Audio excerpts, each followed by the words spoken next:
হে everyone, কেমন আছো সবাই? আমি কৃষ্ণা। আমার একটি নতুন দিনের পুরনো ব্লগে তোমাদের সকলকে স্বাগত জানাই। পুরনো বলছি কারণ ভিডিওটা অনেকদিন আগে শ্যুট করা, আর আমি নিজের ভিডিও দিতে সময়ই পাই না, বিকজ অন্যদের ভিডিও দেখতে এতটা ইন্টারেস্টেড থাকে যে নিজের ভিডিও আপলোড করার সুযোগ পাই না, যার কারণে আমার চ্যানেল দিন দিন রিচ ডাউন হচ্ছে। বাই দ্য ওয়ে, চলো নতুন করে স্টার্ট করা যায়। Have a new day, have a new journey. So এটা ছিল গিনিকে নিয়ে বেরোনোর দিন, আর ওখানে যাওয়ার সমস্ত আপডেট আমি দিয়েই দিয়েছি যদিও, বাট ভিডিওটা এতদিন পর পোস্ট করছি। বেসিক্যালি কিনিকে নিয়ে কোথাও বেরোতে গেলে প্রচুর প্রিপারেশান লাগে, আর সেই জন্য সমস্ত খাবার রেডি করেছি। দেন এখন আমরা বেরিয়ে পড়েছি। এই বেরোনোর পেছনেও কিন্তু একটা বিরাট বড় হিস্ট্রি রয়েছে। মানে প্রথমে একটা বাস, দেন আবার একটা বাস, আর সেকেন্ড বাসে যখন যাই তখন গিনি ঘুমিয়েছে। অ্যাকচুয়ালি আমার লাইফটা টোটালি সময়ের পরে পরে চলে, মানে ভিডিওটাও যেমন সময়ের পরে পরে যায়, আমার বাস্তব লাইফটাও কিন্তু সেরকম।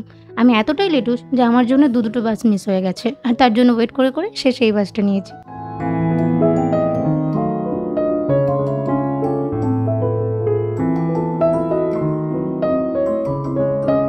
বাই দ্য ওয়ে, অ্যাম্বিয়েন্সটা দেখো কেমন। প্রথম দেখায় বলতে পারবে জায়গাটা কোথায়? বেসিক্যালি জায়গাটা হচ্ছে কোলাঘাট। কোলাঘাটটাকে আমি খুব ভালো একটা জায়গা বলে চিনি। আমার বাড়ি থেকে একটু না, বেশ অনেকটা দূরে।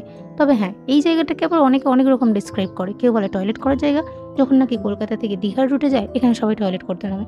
যাই হোক, যাই জায়গা হোক, বাট এটা আমার কাছে আমার ছোটোবেলার মেমোরি। সো এখন এই ব্রিজটার উপর থেকে যাচ্ছি। এই ব্রিজটা কিন্তু পরিত্যক্ত ব্রিজ, বাট আমি যখন ছোটো ছিলাম তখন এই ব্রিজটা দিয়ে প্রচুরবার গেছি।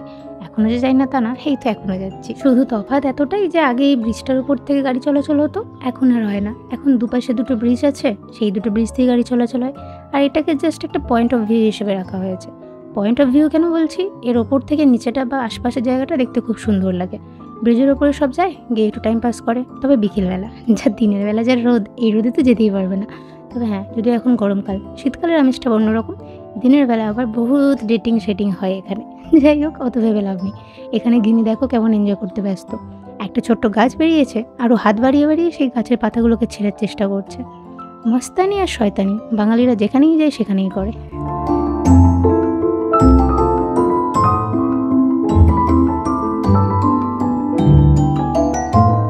চলো এবার এখান থেকে যাই।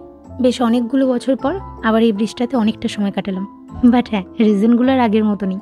আজকে দাঁড়িয়েছিলাম গিনিকে একটু খাওয়ানোর জন্যে, কারণ 1.5-2 ঘন্টা জার্নি করে এসেছি, আর এখনও প্রায় 1.5-2 ঘন্টা জার্নি। আর ও তো বাচ্চা মানুষ, তাই না? ওর তো খিদে পেয়ে যাবে। বেসিক্যালি ওকে বাইরের খাবার আমরা খুব একটা দিই না, তাই বাড়িতে যে খাবারটা বানিয়ে এনেছিলাম কৌটোয়, সেই খাবারটাই ওখানে অনেকটা সময় নিয়ে খাইয়ে নিলাম, কারণ ওর খেতেও অনেকটা সময় লাগবে। রাস্তাঘাটে কোথায় দাঁড়াবো, ওই জায়গাটা একটু ভালো, ও সময় কাটাতে পারবে। আর তারপর কি, ওর বাবা আমাদেরকে এখানে গাড়িতে তুলে দিল। এই গাড়িটা আমরা অনেকটা পিছিয়ে এসে নিলাম।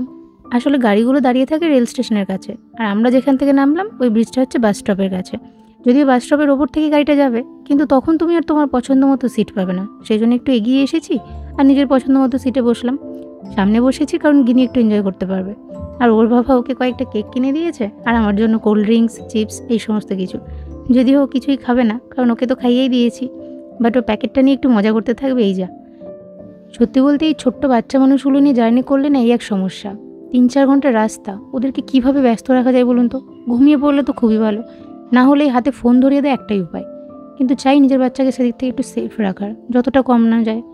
যদিও আমি যে করি না তা না, কখনো কখনো হয়তো বাধ্যগতভাবে নাক সিটকে আমাকেও কিছুটা এই একই উপায় ফলো করতে হয়, বাট চেষ্টা করি যতটা দূরে রাখা যায়।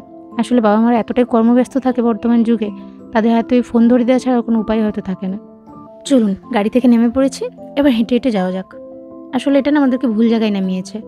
অন্য একটা জায়গায় একটু আগে নেমে যাওয়ার কথা ছিল, কিন্তু বাচ্চা মানুষ গাড়ির জার্কিংয়ে বমি করছিল, তাই ওকে সামলাতে গিয়ে রাস্তাটা আর বুঝে উঠতে পারিনি। যাই হোক, একদিকে ভালোও হয়েছে, এই রাস্তাটাও আমাদের কাছাকাছিই পড়ে। এই রাস্তা দিয়ে আসার ফলে না আমার ছোটোবেলার স্কুলটা দেখাতে পারলাম। এই যে স্কুলটা দেখছো, এখানে আমি একদম ছোটো থেকে পড়তাম, মানে 1 to 4 এখান থেকে পড়ে পাস আউট করে তারপরে আমি আমার বাড়ি খাদিনানে যাই, মানে কোলাঘাটের কাছাকাছি। তারপর তো বিয়ের পর কলকাতা। সত্যি বলতে সময়ের সঙ্গে সঙ্গে মানুষ কোনখান থেকে কোনখানে চলে যায় তার কোনো ঠিকই থাকে না, তাই না? এই আমাকেই দেখুন, ছোটোবেলায় এই ছোট্ট স্কুলটায় পড়তাম, বল গ্রাউন্ডটায় খেলতাম, আর এরই যে ওপরের সামনে বাঁধ রয়েছে, এখানে পাওয়া যেত কুলের আচার, তাও 50 পয়সায়। ছিল 3 বান্ধবীর গ্রুপ, এখানে আসতাম, কুলের আচার কিনতাম। যেই স্কুলের টিফিনটার ঘন্টা কমপ্লিট হতো অমনি দৌড়ে গিয়ে স্কুলে ঢুকে যাওয়া। আর সেখান থেকে এখন কলকাতার বদ্ধ জীবন। কলকাতার এই পিচের মোড়া রাস্তাঘাট দেখে দেখে এই সুন্দর রাস্তাগুলো ভুলেই গেছি। অনেকদিন পর আবার এই মেট্রো একদম ধুলোময় রাস্তা দেখলাম, মনে হচ্ছে নাচানাচি করে নিই। অনেক একটা ন্যাকামি মনে হতে পারে, কিন্তু ছোটোবেলায় যারা একদম গ্রামে কাটিয়েছে এই সাদামাঠা রাস্তায়, তাদের কাছে সত্যি এটা এনজয়েবল, তাই আমার কাছেও একটু এনজয়েবলই মনে হলো। যাই হোক, চলুন এখন বাচ্চা আছে সঙ্গে, না নাচানাচি করে কাজ নেই, ওকে আগে নিয়ে যাই।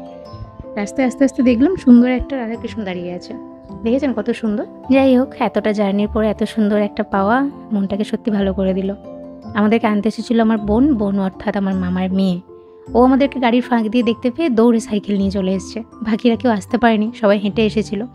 সত্যি বলতে এই স্কুলটা দেখে একদম ছোট্টবেলার স্মৃতি মনে পড়ে গেল। কলকাতা শহরের স্কুলগুলো কি আর এখানকার মতো এত বড় স্পেস, এত বড় খেলার মাঠ? না, কিছুই নেই।